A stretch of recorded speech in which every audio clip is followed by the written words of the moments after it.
Welcome to Office Hours by Triple X Church. I'm your host, Carl Thomas. I'm a pastor, certified neurohealth coach, and a guy who frankly struggled with a lot of the stuff we talk about here for over 20 years until I found freedom over a decade ago. In today's episode, we are going to be jumping in and answering this question. Is there a way for someone's brain to recover if they are into weird fetishes? That's what I will be discussing today, so make sure you hang in there with me. Recognize that no questions are off the table, and I'm going to be as honest with my answers as I possibly can be, so don't get offended. Without any further delay, let's jump in.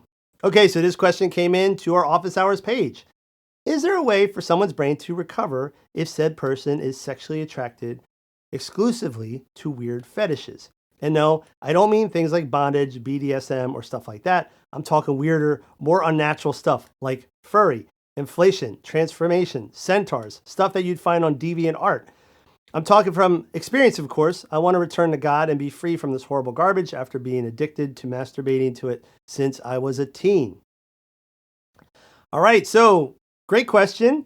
There's a lot of people out there that are into, and I wouldn't necessarily call it a weird fetish per se, but they're into, fantasy stuff, right? And there's plenty of people out there, I think, that are into that stuff that probably aren't as honest as you and willing to admit it. First of all, let's just understand this. What you're quote unquote into is by no accident, okay? There are reasons that you're into these different things.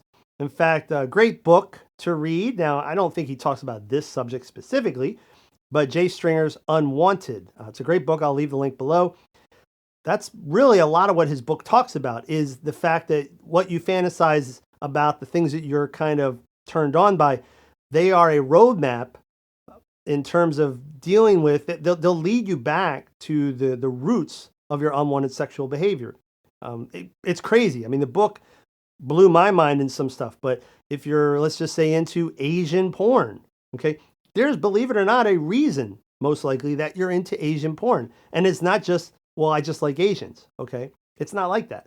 Now, you said in your question, you've been masturbating this since you've been a teen. So I think that is a big factor here. Understand that when we masturbate and orgasm, our body releases neurochemicals, one of which is oxytocin, which is called it's called the love drug, right? But it's a bonding neurotransmitter. So it bonds you with the person or object that you're masturbating to. That's why in a marriage context, sex is such a powerful, or can be such a powerful intimacy builder, because when you're having sex with your wife and you orgasm and she orgasms, oxytocin gets released and you feel closer, you feel attached.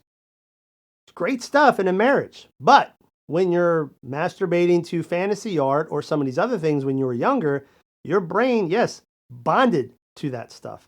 And now, years later, you find sexual pleasure from it and you're drawn to it and you can't figure out why. And it's because you've spent all these years chemically bonding to these things. All right. So I hope that helps you understand a little bit why you might be into some of this stuff. It's past pain, it's past trauma, it's all the stuff Jay talks about. And then again, it's also, these are probably things that you masturbated to as a kid, so you chemically bonded to these things. Can you get better, or can your brain recover? Absolutely. It's the same like anything else. Whether you're addicted to porn, masturbation, or as you put it, weird fetishes, it doesn't matter. The stuff, the damage, if you will, that you've done to your brain, exposing it to these things, chronically masturbating, that stuff's all reversible, right? The brain is plastic. You've probably heard the term neuroplasticity. It's amazing that what our brain can do. And so it can get malformed or mal-shaped because of abuse. And likewise, it can get repaired through time and counseling and things like that. So that would be my encouragement to you, is because you're into a very specific, let's just say unique section or subset of unwanted sexual behaviors, I would say you probably need to talk to a counselor, because there's going to be some stuff there you need to dig into, and it's going to be really difficult for you to do it, to kind of decipher that stuff yourself, right? One of the reasons why you're probably right in here, because you're thinking to yourself, I don't know why I'm attracted to this stuff, and I just can't seem to stop. That's a big flag, right? Big red flag. You don't know why. Go talk to somebody. I can almost guarantee it has something to do with the way you were raised or some sort of traumatic childhood experience. So talk to a counselor, take your time. You can still pursue community and accountability for these things. You don't have to necessarily tell everybody what these things are. That's on you. But our small groups online program could be helpful for you. The Live Free Community app could also be helpful for you. These things are still going to be helpful for you, even though it's not just your typical porn. But definitely don't skimp on or ditch the counseling. I think that's really important for you.